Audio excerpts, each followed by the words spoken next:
So this is my Bali buddy that looks after me when I'm in Bali.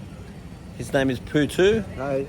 but it does make me wonder whatever happened. What happened to Poo 1? Where's Poo 1? So as far as I can gather from all the very small fish tanks that are available and the range of fish that are available, what they do in many countries like this is they will sell you a relatively small aquarium or whatever you want to buy, and you go home and fill it up with water, and then you buy any fish you want and you throw them in there.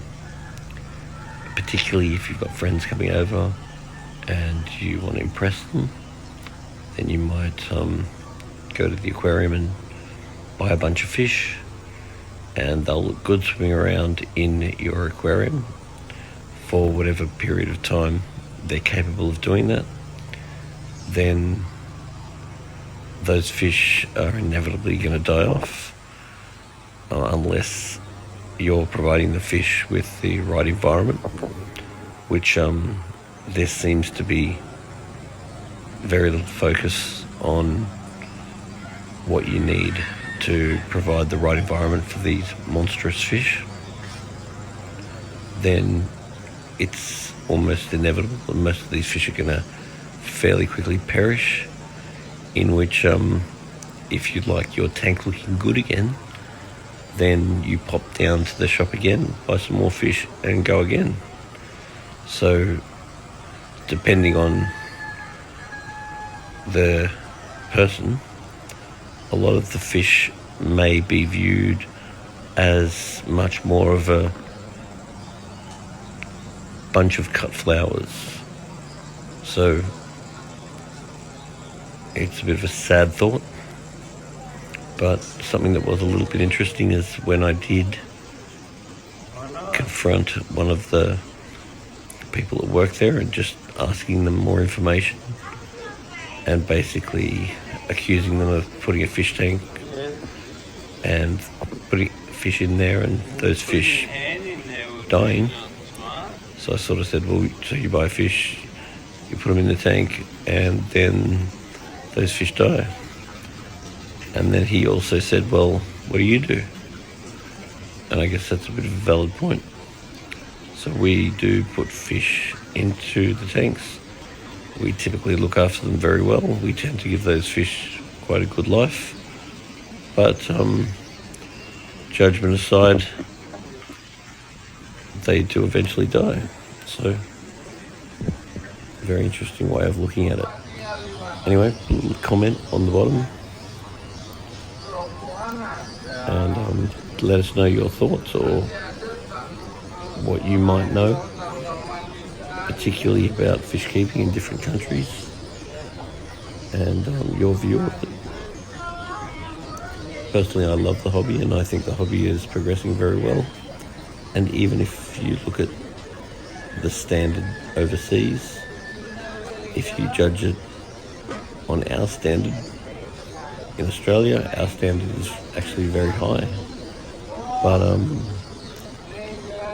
their standard is also improving quite well. So hopefully it'll only be a matter of time until their standard improves much more in line with ours, and hopefully the standard of animal husbandry and advice that we're offering continues to improve as well. So hopefully the hobby's got a very bright future, and hopefully people's respect for the animals continues to improve, and that could only be a good thing for any natural environment, any animal, and also for anyone that does decide to keep these animals. But it is very encouraging to see that there really has been quite a good improvement over the sort of 30 years that I've been visiting countries overseas. So a lot of these countries really are improving in leaps and bounds. though it may be taking time.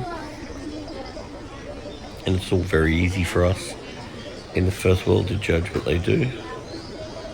But we also do have to stop and respect that they're making very good progress. The species that are able to be kept and bred in any of these countries is improving, just like the species that we're able to keep and breed is improving. And while in the first world there really is much more of a focus of fish thriving instead of just surviving, people in the developing countries seem to be very much improving as well. The respect for the animals that they keep seems to be getting better. The conditions that they're offering seems to be getting better. So it is very easy to judge or make conclusions on what you're looking at. But the most important thing is, I think, over time, I think progress in these countries like ours has actually been very, very good.